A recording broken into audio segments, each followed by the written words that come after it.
academic background, and we will all certainly benefit from his presentations today. I just want to let you know that today's meeting is being recorded so that we can share that with additional participants who may be interested in hearing this talk afterwards. I'd like to encourage you to please put all of your questions in the Q&A, and you can go ahead and type those in, and Ronnie will be answering those at the end of the session. But feel free to put them in the chat as we're going so that you don't forget those questions. And with that, I'll turn it over to Ronnie, and thank you everyone for attending. Thank you, Dan. Thank you everyone for joining today's session. Today's presentation is on the quality assurance of the transformer. So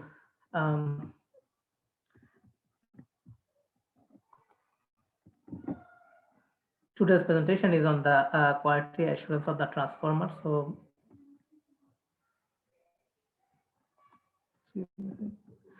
the first question comes, so why quality assurance? What's the reason behind the quality assurance, especially for the transformer? There are two main reasons for the transformer quality assurance. Number one is the operational reliability. Number two is the life expectancy of the transformer.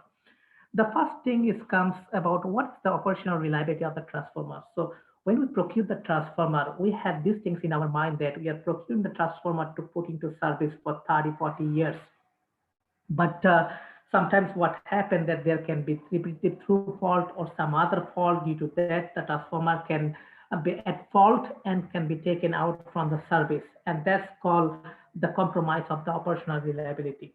So what I have done last 5-6 years is one of the things that I did a survey with major electric utilities in United States and Canada. And what we found that most of the utilities are experiencing rise of repetitive fault. The reason behind that rise of repetitive fault is there's multidimensional reason. One of the reasons is that due to the change in the climate, now the trees are growing in certain way that is not following those tree trimming measures anymore. Besides that, the demand of power has been risen quite a bit. Because of that, the network is becoming more complex. Due to those complexity and change in the climate and all those things creating a pressure into the system and creating this rise into the repeated through fault. Due to that, the transformer are experiencing those repeated through fault in certain way, also experiencing the failure. Then I asked the people that when you are seeing this rise of repeated through fault, what it means to you, especially in your electrical infrastructure, when you have a critical infrastructure like transformer.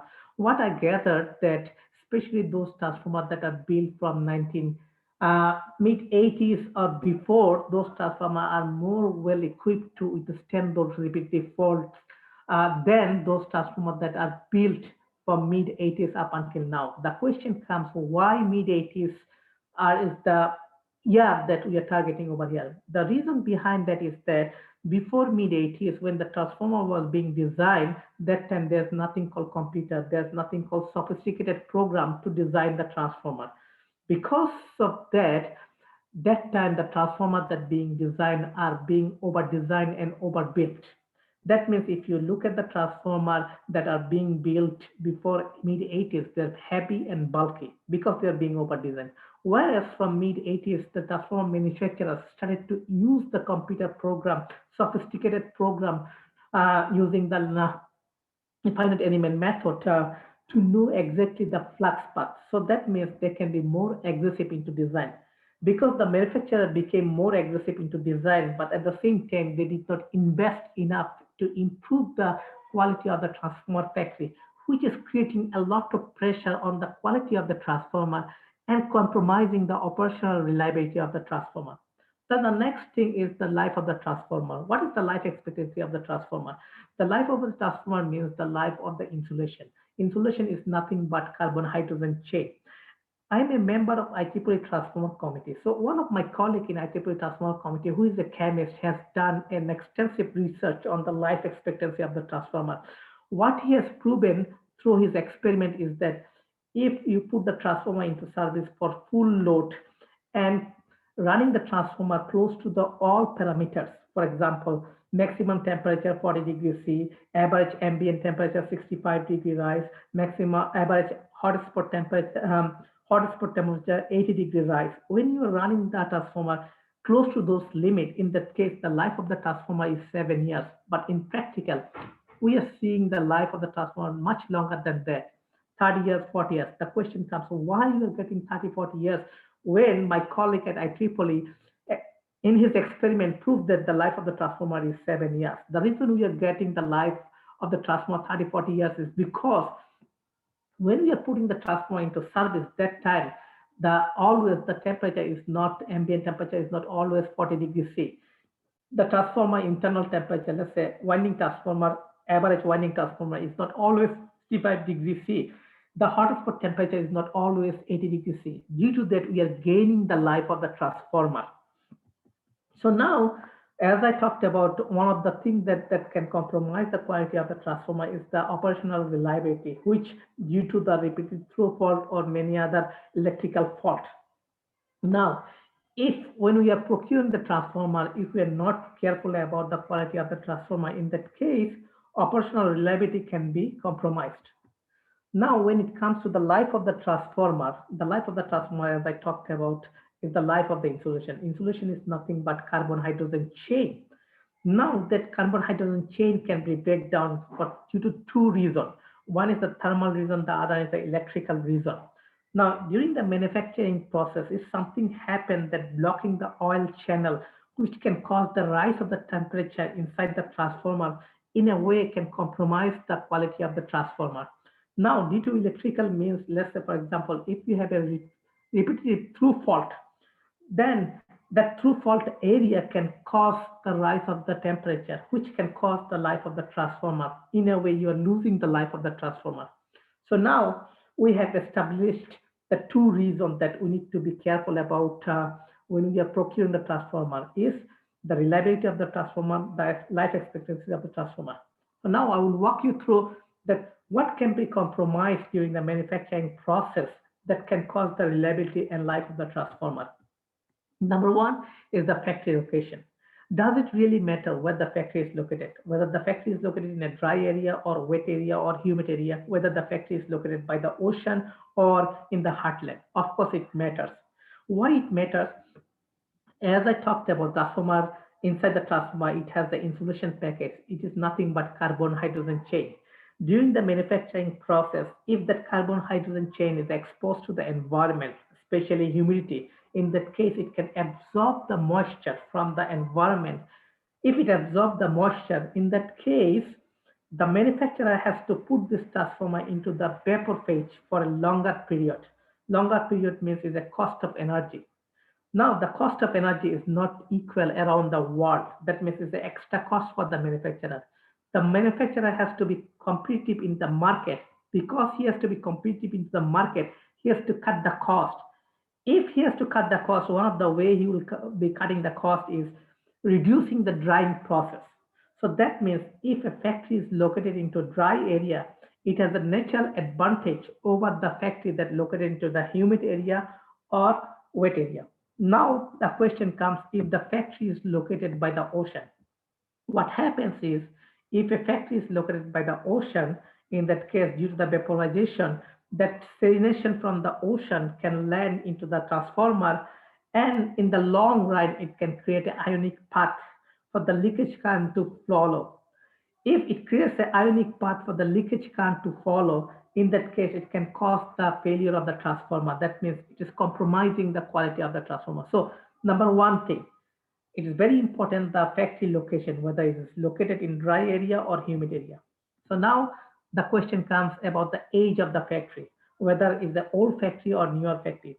What happens if a factory is an old factory? In that case, it doesn't have enough space to install new equipment. Not only that, the factory manufacturing process, the layout is not conducive to the factory manufacturing process. Whereas new factory, it's built, the layout has been built thinking about how the manufacturing process can be smooth, and not only that, how the different compartment can be controlled. Over here, you can see the layout of an old factory. In this layout, you can see the winding area. Right across that winding area, you have that coil steel cutting area. Right across that coil steel cutting area, you have that coil stacking area. Right across it, you have tanking area. Now, this whole department, every single department, like winding area, coil steel cutting area, coil stacking area, everything is under one roof. Under one roof means each area is not separated from other area. Whereas this is the layout of a new factory. You can see in this layout, the winding area is separated from that core building area. The test bay is separated from the paint shop. And not only that, you can see the insulation shop is separated from the winding area, because by that way you can control each department. You see over here in this layout, if you want to go to the winding shop from the core building area, in that case you have to go through a door, and that door you can control, close and open to control the environment. Now the next question comes is the climate control of the factory. Does it really matter whether a factory is fully climate controlled, partially climate controlled, or no climate control? The first question is what did I mean by the fully climate control? I meant by the fully climate control means controlling the humidity, controlling the temperature, controlling the iron filing or iron particles, and also controlling the dust. When I say partially controlled, that means certain area of the factory is being controlled. Now let's go back to the layout of the new factory. Over here, as you see, every single department is separated from the other department. So in this case, you can control the whole factory, from the humidity, from the temperature, from the metal particle, from the dust. Whereas if this factory is partially controlled, in that case, what you can do, you can control the humidity, temperature, the iron particle, and dust only in the winding area. So now, when I say no climate control, in that case, let's go back to this layout of the old factory. Over here, every single department, some like winding area, core steel cutting area, core stacking area, everything is under one roof. And there's no control of humidity, there's no control of temperature, there is no control of metal particle, there's no control of dust. So because there's no control, that means those can cause the compromise of the quality of the transformer. In that case, if the manufacturer is aggressive into the transformer design, in the long run, it can cause the failure of the transformer. So sometimes when you go to the factory, you can see there's a air shower. Now you have to make sure that the air shower is being used for every single person that enters into the factory to control the environment of the factory. So now inside the factory can be clean or no clean. So now the question comes, what is the cleanliness process? Does it really matter if a factory is clean or not? A study has been done and it says that a very clean factory can increase the reliability of the transformer by 4%. That means if you procure a transformer from a factory that is being very clean, that means right off the bat, you are getting almost 4% reliability out of it. Now the question comes about the cleaning approach. What are the cleaning approach into the factory that can improve the quality of the transformer? There is basically two major approach. One is all employees being part of the cleanliness process. The other one is cleaning process being outsourced to a third party.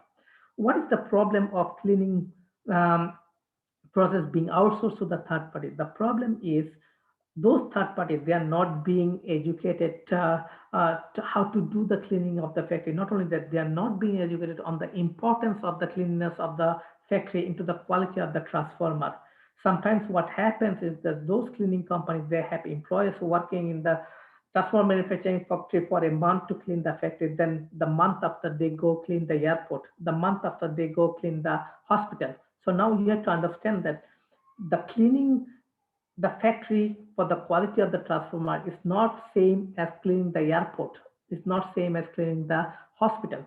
So that means the better approach to keep the factory clean is all employees being part of the cleanliness process, which collectively can increase the quality of the transformer.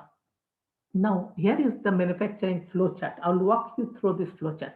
The first thing is when you are going to procure the transformer, what you do, you have your specification. You send out your specification to the manufacturer. The manufacturer look at the specification and provide you a proposal. You do the evaluation of the proposal commercially and technically. Once you evaluate the proposal, then you issue a PO. Once the manufacturer gets the PO, then what they do, they send this transformer spec to the design cell. In the design cell, it has two departments. One is electrical design cell and mechanical design cell. In the electrical design cell, they do the electrical design. The mechanical design cell, they do the mechanical design. Mechanical design has two parts, external design and internal design. So now, both electrical and mechanical design, it takes 6 weeks to 16 weeks, depending on the size of the transformer. So after 6 weeks to 16 weeks, let's say, for example, if you want to do the design review to ensure the design are being conservative and meet your system need, in that case, the design review process takes 3 weeks. After 3 weeks, what the manufacturer will do is you give the approval of the design to the manufacturer, then the manufacturer proceed with the procurement. Then when they will proceed with the procurement, they will procure the material. Once they procure the material will start to show up in the manufacturing factory. Once it starts to show up in the manufacturing factory, then the manufacturer, they will do inward inspection to control the quality. Once the material has been inspected, then the material is split into 2 sections and it will move. Some material will move to the core building area, some material will move to the winding area. So what will move into the winding area is the conductor insulation package. And whereas the core steel will move into the core building area. So parallelly in the winding area, they will build the winding, they will wind the winding. At the same time, in the core building area, they will stack the core. Once they finish winding the coil, then they will put the coil into the oven to dry it up. After drying it up, they will apply the pressure to size the winding. At the same time, in the core building area, they will build the core. Once they size the winding and the core is ready, both the core and the winding will move into the core and coil assembly area, where they will nest the coil into the core. After nesting the coil into the core, then they will do the lead work. After doing the lead work, then they will put the transformer, we call it active part, into the drying area, into the vapor phase. In the vapor phase, depending on the size of the transformer and the location of the factory and the environment and whether the factory is climate controlled or not, in that case, this active part of the transformer can be into this vapor phase from 3 days to 10 days. Once it comes out of the vapor phase, then it will move into the tanking area. They will put the active part into the tank, then they will dress it and make it ready for the testing. Then the transformer will move into the testing area. And if it is being passed successfully into the testing area, then they will move that into the painting area. They will remove all those accessories, do the final touch up, then they will dispatch the transformer. This is basically the flow chart of the manufacturing process. Now I will walk you through in the factory and I will show you where the quality can be compromised. The first one is the procurement. So when it comes to the procurement of the material, basically there are 3 materials the manufacturer will procure: core steel, conductor, and insulation. When it comes to the core steel, the manufacturer can procure the core steel in 2 ways. One is pre-cut steel, the other one is the steel in bulk. I'll show you the picture. When it comes to the conductor, there is 4 types of conductors the manufacturer can procure. One is the conductor is paper insulated and enamel coated. The other conductor can be only paper insulated but no enamel coating. The other conductor can be only enamel coated but there is no paper insulation. And the final one can be bare conductor. Bare conductor means it doesn't have any paper insulation, it doesn't have any enamel coating.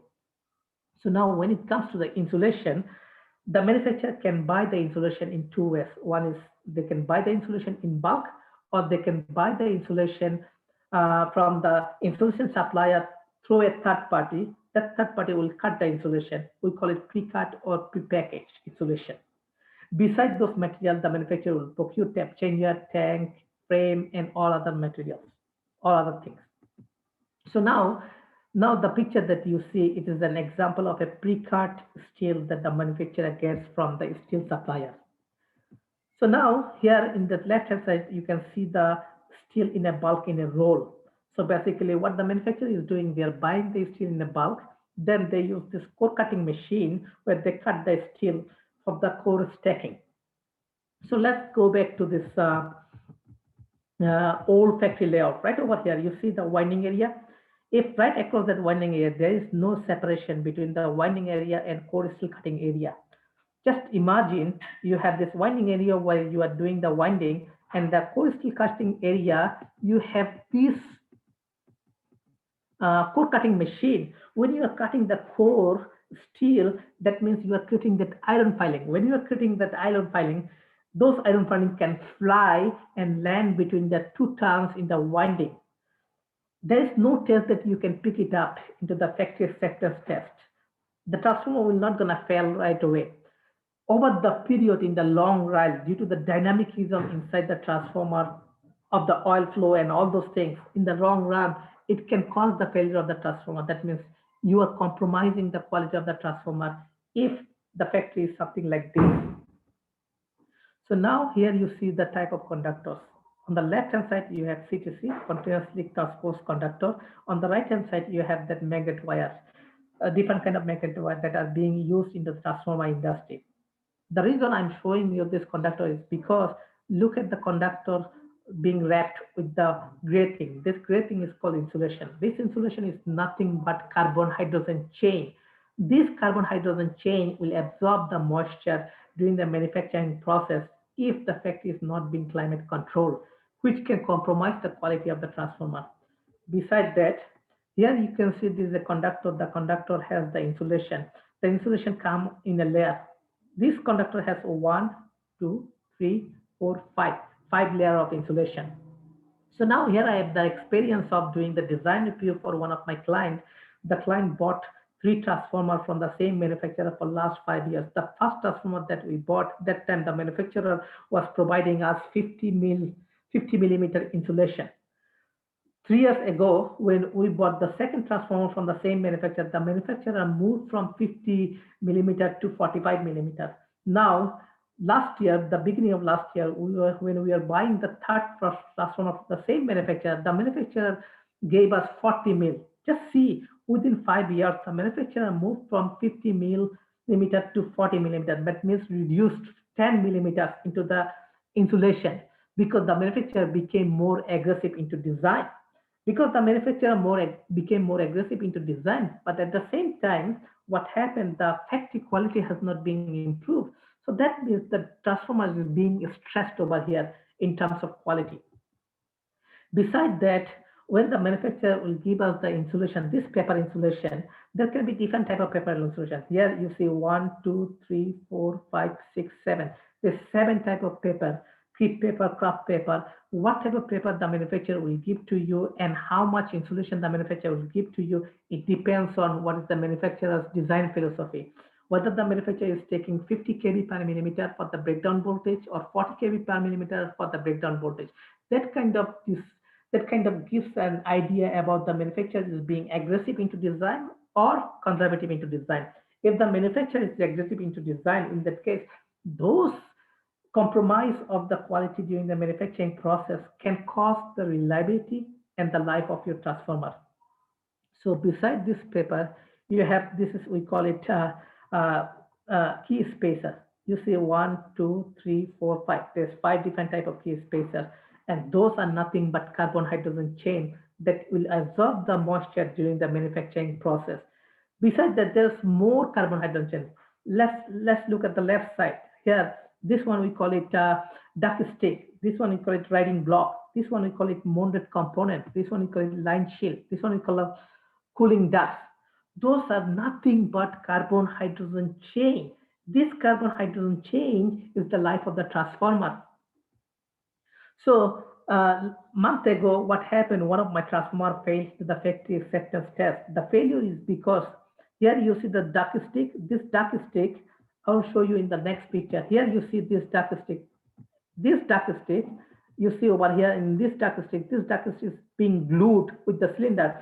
When it's being glued, the glue has not been applied properly. Because it has not been applied properly, the glue had a bubble inside it. When dielectric test has been done, that bubble that the glue had, it kind of broke down. Because it broke down and it created partial discharge. So besides that, you see over here, you have end ring, you have key spacer, you have cylinder. All those things are nothing but carbon hydrogen chain. This carbon hydrogen chain is going to absorb the moisture during the manufacturing process. It can collect dust, it can collect metal particles, which can compromise the quality of your transformer. So now, this is an example of an insulation shop. let's go back to this layout that I showed over here. Right over here, if you see right over here, this insulation shop, right across this winding area. What is this insulation shop? In this insulation shop, what happens is if the manufacturer is not buying the insulation as a pre-cut or pre-packaged like this, what they do, they buy those insulation in bulk. They use this room, insulation shop. You can see this person is basically working on this room, cutting all those insulation for the insulation package. Just imagine, look at the floor. If the floor is not clean, if this room is not climate controlled, for example, if it's not controlled for humidity, if it's not controlled for dust, if it's not controlled for temperature, what's going to happen with this insulation? Insulation going to absorb the moisture, insulation going to absorb all those dust, and it's going to stay inside the transformer. And now think about if the manufacturer is being aggressive into design because the quality of the factory has not been improved, but at the same time manufacturer became aggressive into design. That means you are stressing your transformer when you are putting the transformer into service. In that case, for simple failure, the transformer can have a catastrophic failure. Here is an example. On the left hand side, you see that the blue thing being wrapped. What's inside it? Inside is pre-cut steel. The pre-cut steel has been oil soaked and wrapped it properly so that when it is being shipped, in that case, due to monsoon, if it rains during the shipping time, it's not gonna be rusted. Not only that, it's not gonna collect any dust. Now on the right hand side, you see what happens is that this conductor reel is being shipped and there was a hole. And through this hole, what happened is that monsoon water got in and it contaminated the conductor. On the bottom one, you can see that core steel roll is lying on the factory and is being dented. Definitely, any of those things can compromise the quality of your transformer, which you cannot foresee. Right over here, you see there is a magnet. What I did, I went to the factory. I every time when I go to a factory, what I do, I take a magnet, I run it in the floor of the factory. Now you see all those metal particles picked up. The question comes, what this metal particle is coming from in this factory that gonna can compromise the quality of the transformer. If you look at very carefully in the factory, if you say at the top, at the roof of the factory, they have the crane which has not been maintained properly and it is running back and forth quite frequently to haul all those big transformers. What's happening is that those gears are wearing out and creating those iron filings, which is going to land inside the transformer and can cause the failure of the transformer in the long run. Maybe not in the factory acceptance test. So now let's go into the core building area. Top picture I have taken from an old factory where it doesn't have any modern equipment. What's happening is that they're using those support at the bottom where the core is being bended. Now at the bottom, the picture I have taken from a modern factory, new modern factory where they use this blue thing is called core stacking bed, modern core stacking bed.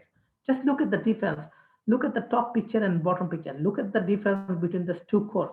The bottom picture, the core has been done very neatly, very clearly, very nicely. There's no scratch, no bending, nothing. While at the top one, the core has been bended. You don't know whether there's scratch or not, which is going to compromise the magnetic property of your transformer.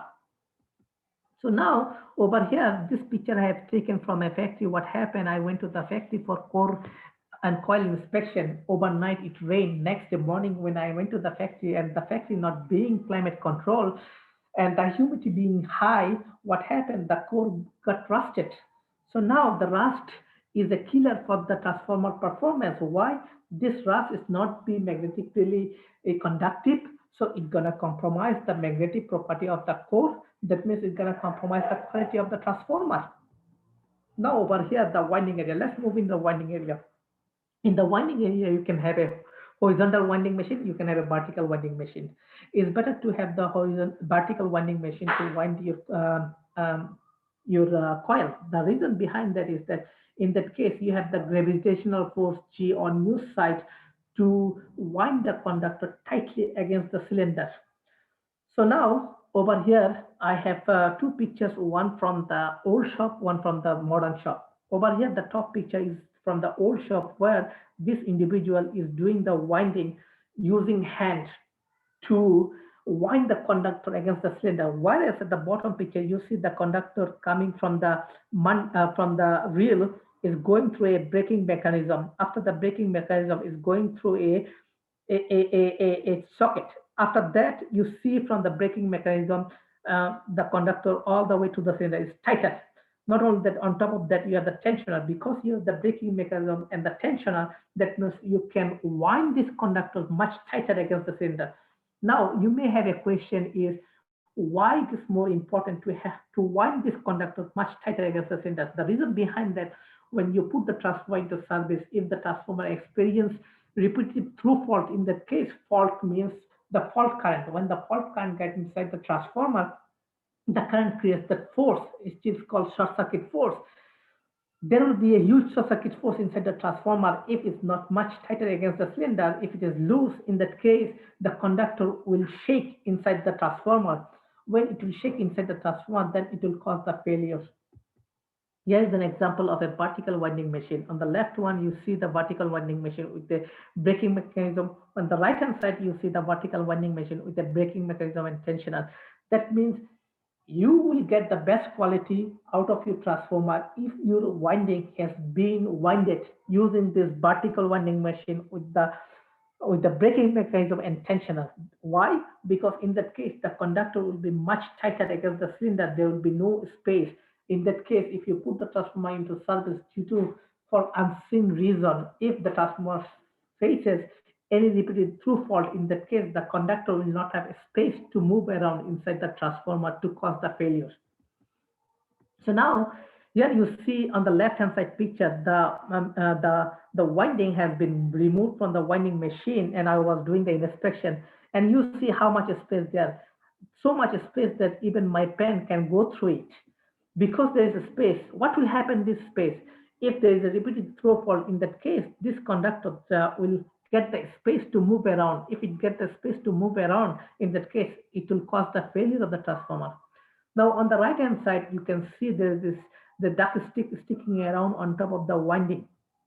Why the duct stick is sticking around? So basically, when that winding was in the machine, that time I couldn't see those duct sticks. They were hiding underneath the conductor. So now what happens when they move this winding from the machine and put into the oven? When they put in the oven, they extract the moisture. When it came out of the oven, then they apply pressure to get the size of the winding. Once they got the size of the winding, in that case, the winding reduced 400 millimeter. You see that stick sticking around is 400 millimeter. That means you are reducing the winding 400 millimeter. When you are reducing the winding by 400 millimeter, that means mechanically you are loosening the winding. When you are mechanically loosening the winding, that means basically you are compromising the quality of the winding, which can cause the compromise of the quality of the transformer in the long run. So now on the left hand side, you create those coils. Then on the right hand side, you nest those coils into the core. Now look at it. If your factory is not being climate controlled, in that case, what will happen? Those core will absorb the moisture from the environment. And when you are trying to land in the core, it will be much tighter. Once you land it, then when you put it to the drying phase, in that case, it will extract the moisture. When it extracts the moisture, in that case, the coil will become loose against the core, against the cylinder. If it becomes loose against the core, against the cylinder, in that case, if the transformer experience repetitive fault or some other things, in that case, the transformer will fail. So now on the left hand side, you can see that person is doing the lead work using the old gas welding machine. When that person will use the gas welding machine, it's gonna create those flame. Not only flame, it can create also metal particle. If it creates those metal particle, it can cause the failure of the transformer in the long run. Whereas in the modern factory, they use induction machine. When you're using the induction machine for the lead work, you're not creating any fume, you're not creating any particle. That means you are not compromising the quality of the transformer. Now look at that, how big the transformer is. Here, all those great things are nothing but insulation.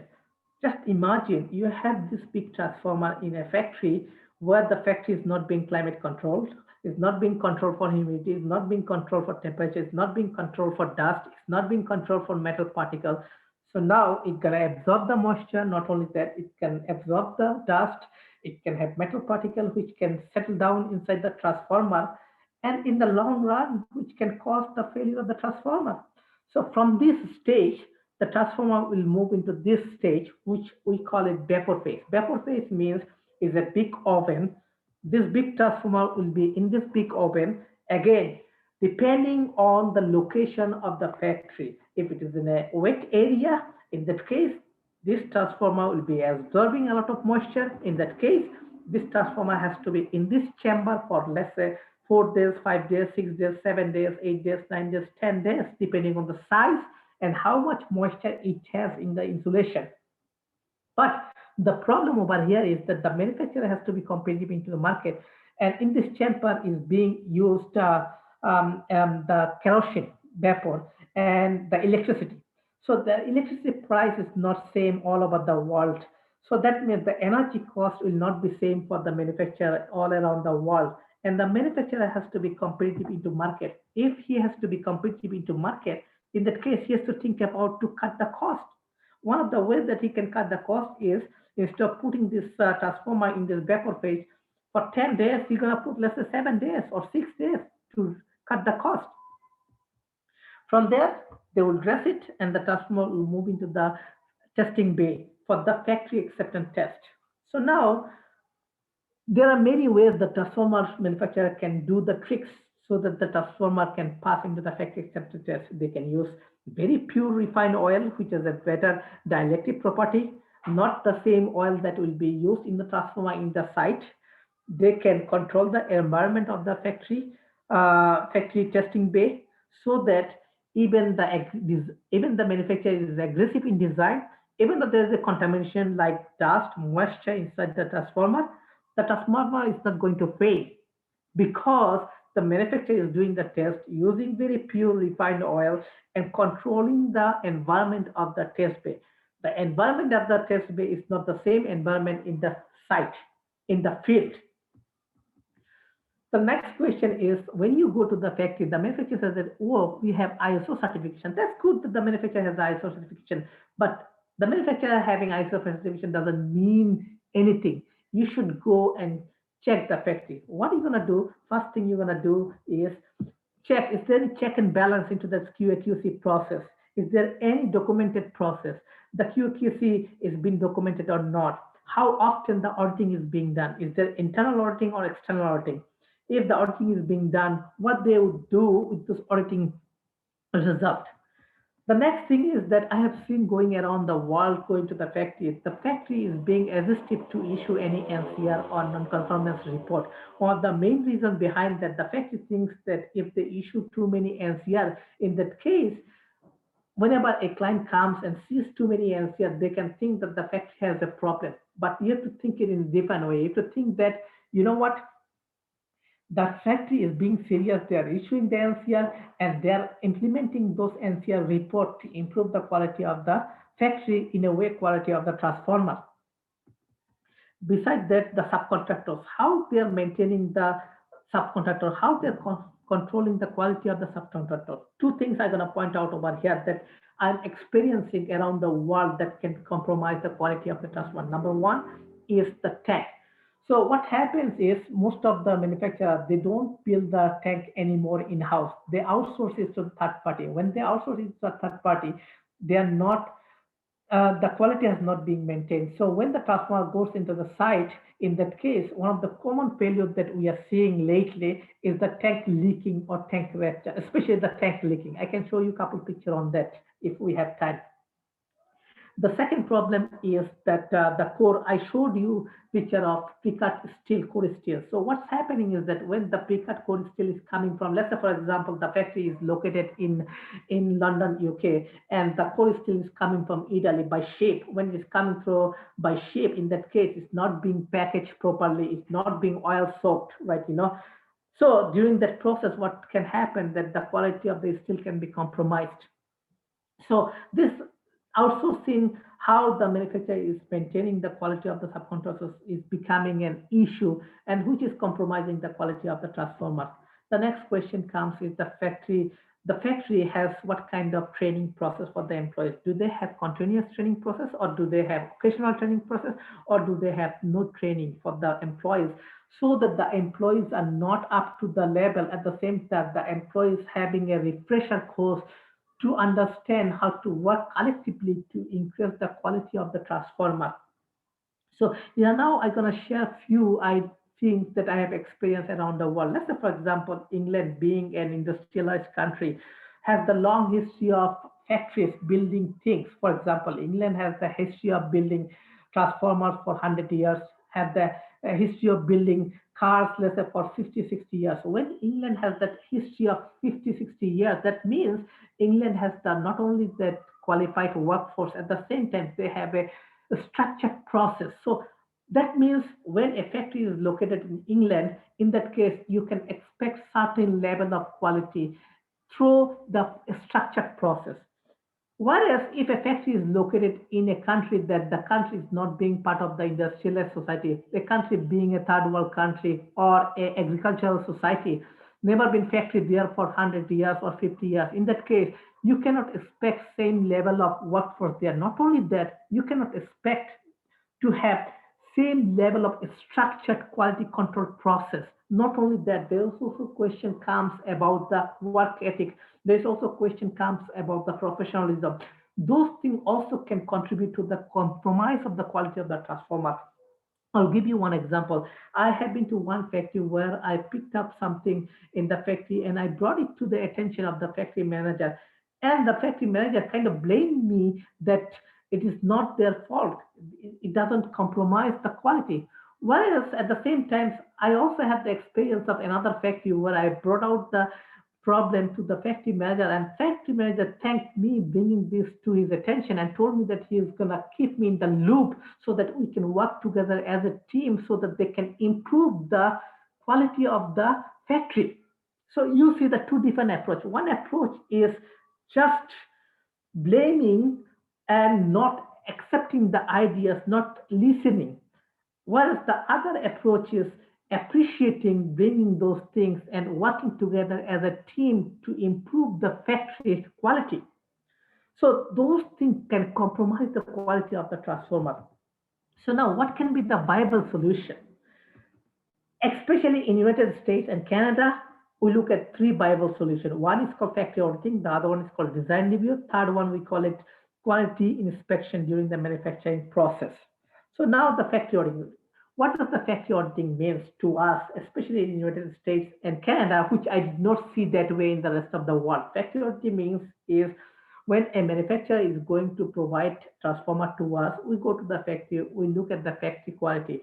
It's not just checklist. We go to the engineering department, ask the question to understand what's their design philosophy, what then go into the factory, look at that factory, whether the factory is fully climate control or semi-climate control or no climate control. Look at the shop floor, is it clean or not? Those things we pointed out. So once we pointed out in the factory auditing report, the next thing what we do when we are procuring the transformer in the time after we issue the PO, that time we tell the manufacturer that once you finish the electrical design and mechanical design, you have to provide us the design to review the design. And you cannot procure any material. When I say any material means you cannot procure the conductor, you cannot procure the cold steel, you cannot procure the insulation package until we, the client, the purchaser of the transformer, review the design and approve the design. Once we approve the design, then the manufacturer can go ahead to procure all those materials for the manufacturing process.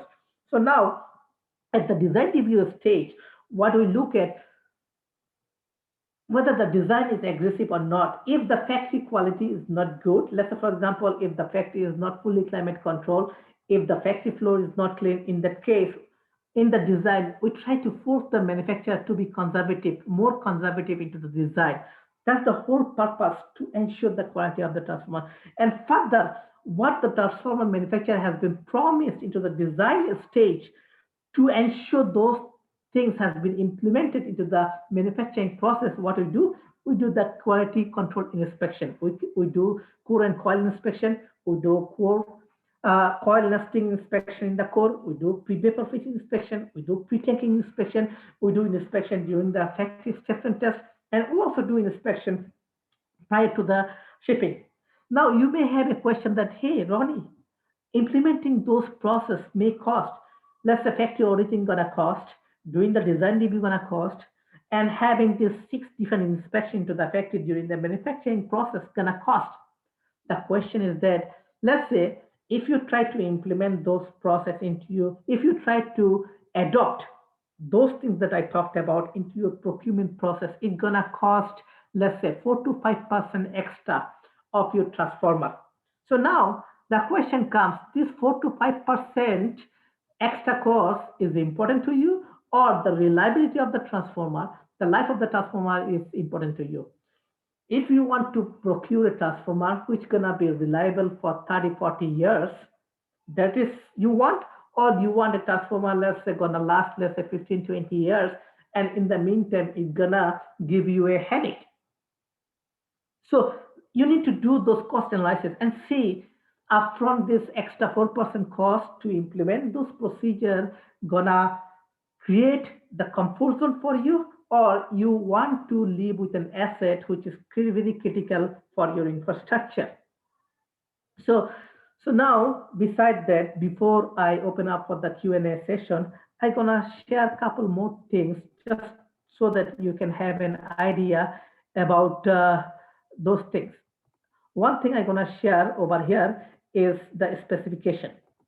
So I talked about that what happened is the design review that one of my clients procuring transformer for the same manufacturer for last 5 years for 3 transformers. 5 years ago, the manufacturer gave us 50 millimeter. 3 years ago, 45 millimeter, and last year gave us 40 millimeter into insulation. So now, in the next transformer, we're gonna do what we did in the specification. We're gonna put here the clause. All conductors, what we put over here, all conductor paper insulation CTC shall be at least 30 mils. So what we're gonna do is that now, when we're gonna procure the next transformer, when we do the design review, we'll force the manufacturer, look, we put in our specification that you have to put minimum this much insulation for our conductor. You just can go aggressive into design. Not only that, let's say, for example, over here, another thing that we put right over here in the specification that can force the manufacturer to be more conservative in the design, right over here, number C is that the maximum current density at the ONN rating shall not exceed 2 amps per square millimeter. What does it mean? It is forcing the manufacturer to be more conservative into thermal design so that the transformer is not being designed close to the temperature, which can cost the life of the transformer. So now what will happen in the design review stage, we will cross-check, we will force the manufacturer to implement those things. So our experience, what we learn over the period, dealing with the manufacturer, looking at the condition of the factory, as I said, technology has been improved. The design has been improved. The use of the modern technology, use of those sophisticated program, use of those fine-tuning method has enabled us to unleash a modern design, to be more aggressive into design, to be more compact design. But at the same time, the problem is there is not enough investment to improve the quality of the factory so that we can reap the fruits. That's what the problem is. So that's the whole purpose of today's presentation, is to kind of shed the light for you and to kind of open up your eyes that what can happen if you don't think about those factors that can cause the sufferings for you if you buy this transformer and put into service. So now I'm going to wrap it up and I'm going to open up if there's any questions.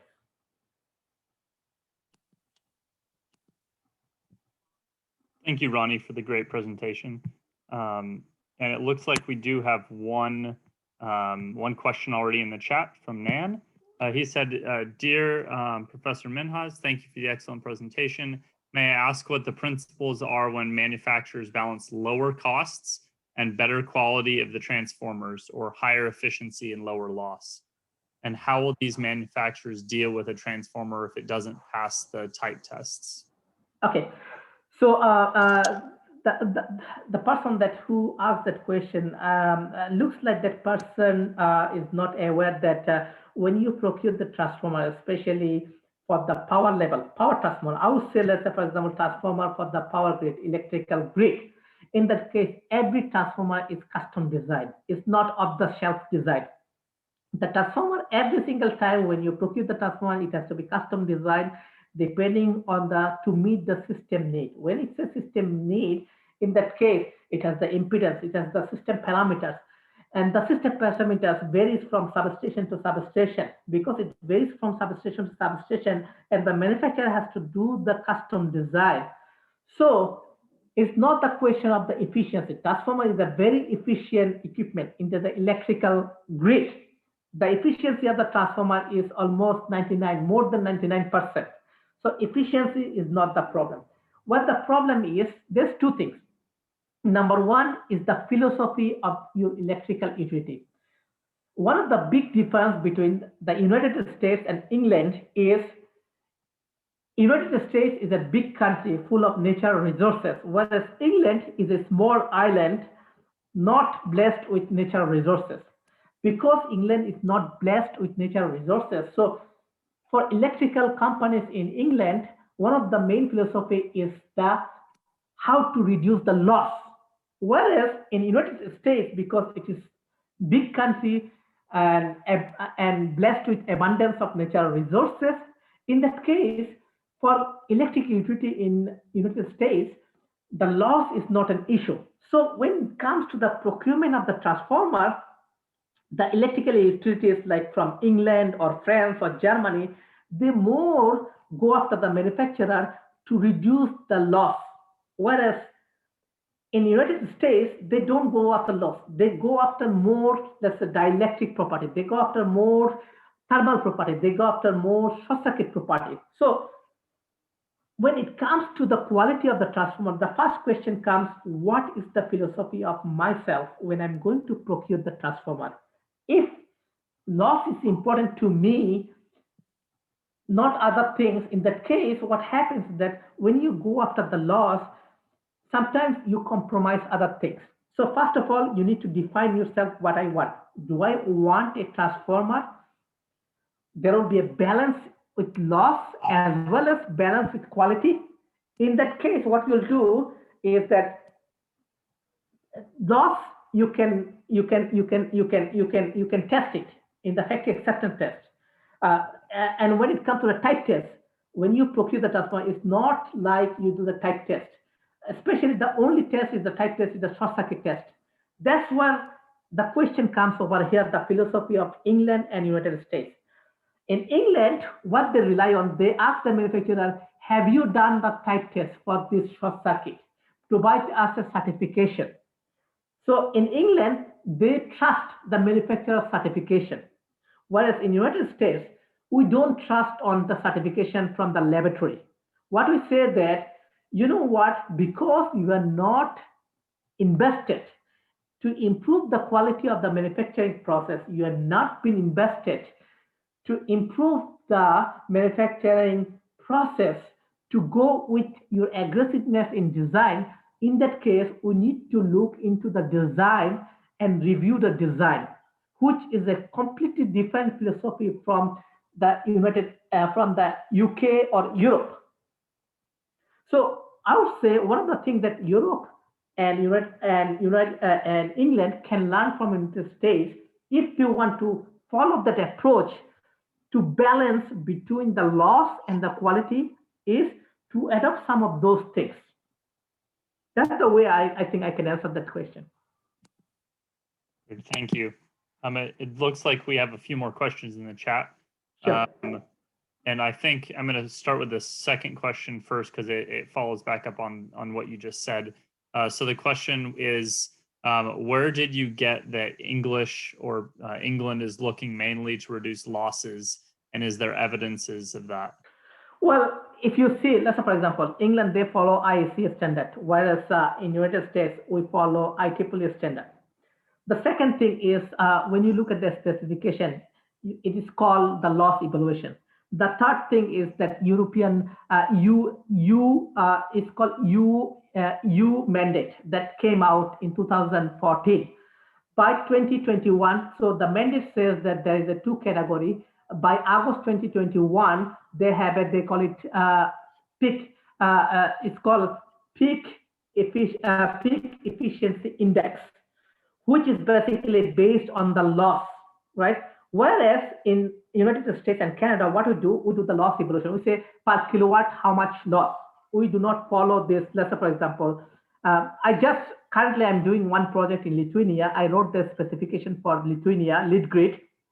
So, but there I have to follow this European Union mandate, where it says that it's called PEK, P-E-K, peak efficiency. I see peak efficiency index is called. So the manufacturer has to follow this peak efficiency index to provide the loss. So that's my experience, right?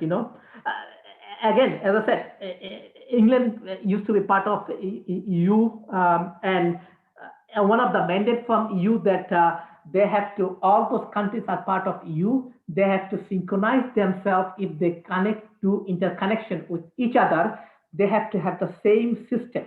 In that case, they have to implement that EU mandate. And that EU mandate that came out 2014, signed by European Union President, came out of Vienna. That talks about the peak and loss. Thank you. It looks like we have another question. So it's from M. Ahmad Farag. And he said, thank you for the presentation. How do you see location affecting transformer quality, although it is well manufactured and well sealed for moisture? Well, again, here's the thing. If it is well maintained, sealed, in that case, the quality will not be compromised. The problem is that to maintain the factory well sealed, well maintained, it costs a lot of money. And at the same time, the manufacturer has to be competitive into market. What happens is these days, all those companies that procure the transformer, they don't have unlimited source of money. They have to look at the price of the transformer. When the moment they look into the price of the transformer, in that time, it becomes a price war. When it becomes a price war for the manufacturer, they have to look into ways how to cut the cost.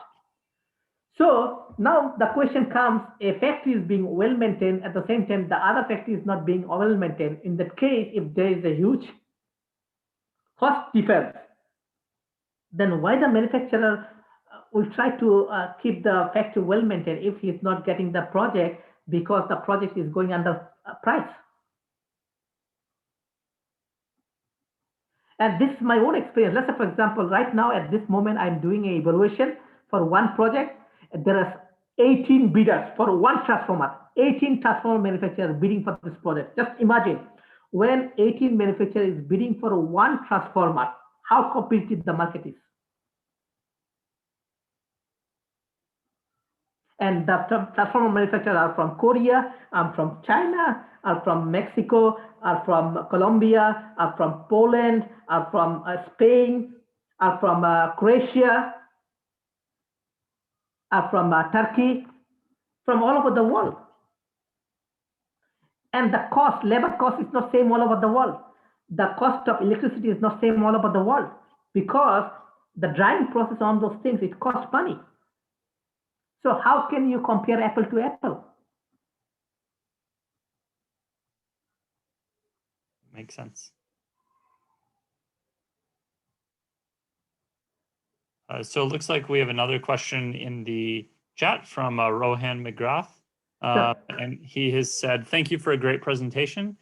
Do you have any advice for ensuring transformer quality for client organizations that will procure transformers as part of turnkey or EPC contracts, i.e. not procuring directly from the manufacturers? Yes, well, the thing is that I used to work for a PCM company called Essential Labeling in Canada, which is one of the biggest electrical contractor in Canada. So, and during that period, I was in charge of the transformer. And to be honest with you, when the EPC contractor do any project, to them the quality doesn't matter. To them, all it matters is the hours. How many hours they can charge back to the client. And and the thing is that when you buy critical infrastructure, something like a generator or a transformer, in that case, I would say when if there's no, I am not against to buy it as a turnkey using EPC contractors. Uh, what I want the user, the client, to sort out the legal documents that, hey, turnkey, when you are going to buy the turnkey or EPC contractor to procure this transformer, please make sure you are following these steps so that I can get a better transformer. Just don't let it lose the EPC contractors or the turnkey contractor. Don't let it loose. Don't put your full faith on them. Have some control over you so that you can monitor to ensure the quality of not only the transformer, anything. Because to be honest with you, my 3 years experience working for the EPC contractor, the EPC contractor model is nothing but how can I charge hours back to the client? Building up the charge, building up the hours, not the quality of the project.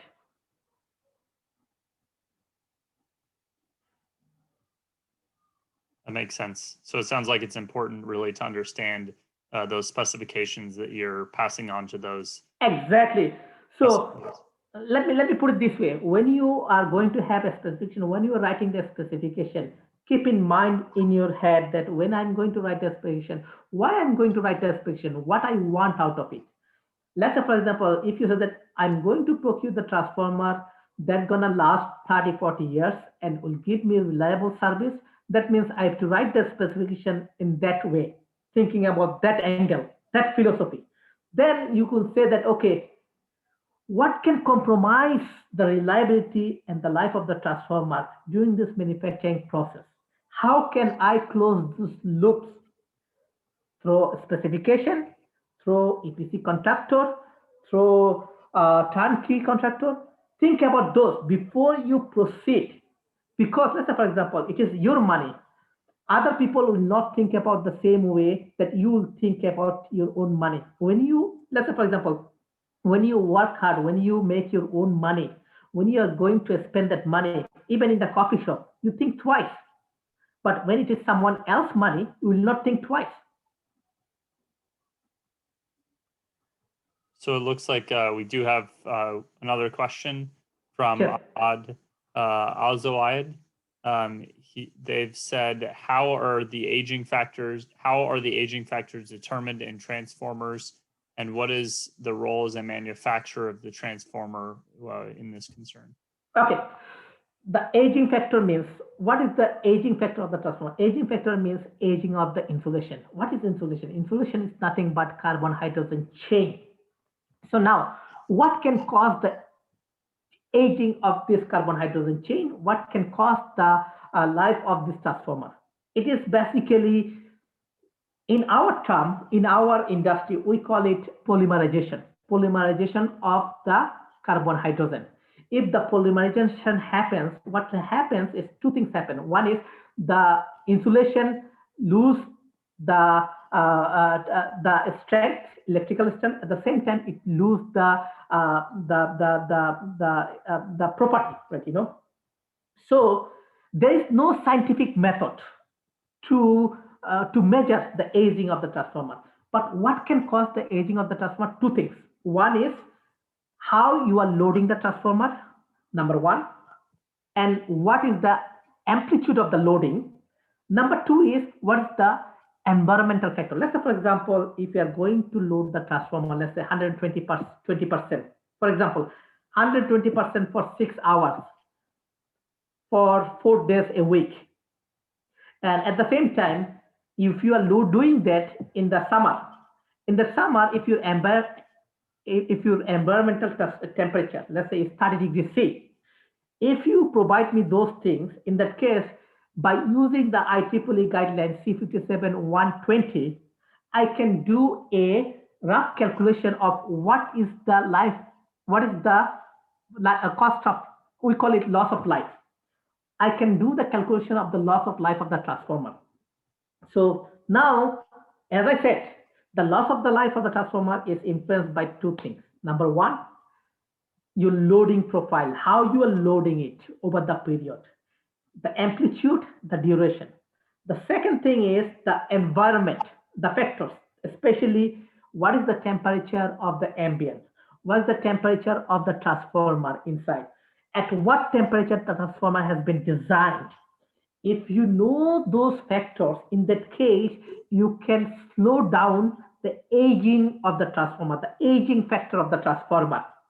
Now, from the manufacturing point of view, how this aging factor can come. One of the things that aging factor is happening is, as I said, carbon-hydrogen chain. This carbon-hydrogen chain, if it absorbs the moisture, what will happen? That H2O will be linked into the carbon-hydrogen chain. When it gets linked to the carbon-hydrogen chain, in that time, that the insulation gradually loses its property.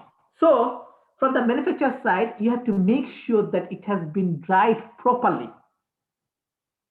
Not only that dried properly, during the manufacturing process, the insulation has not been absorbed any moisture, well, it can have a chemical composition with that carbon-hydrogen chain, which can contribute to that aging factor.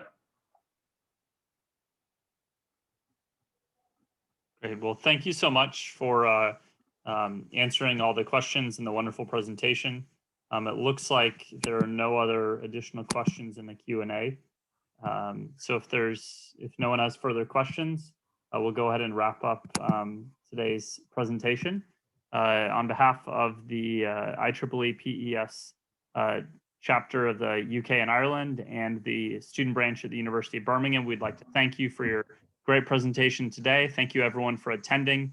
And we do encourage you to continue to participate in further IEEE events in the future. And thank you so much, Ronnie, for your time. Yeah, thank you everyone for the opportunity to do the presentation. And in future, if anyone have any question related to transformer, here is my email address. They can shoot me an email. If the question is not coming at this moment, later on, if the question comes, definitely I will answer that question. And at the same time, I have more presentations. Maybe in future, if possible to do in person, maybe we can do a presentation on transformer design, basically how to do the design of the transformer, which is a very interesting presentation. Well, thank you so much. Well, everyone have a good night then.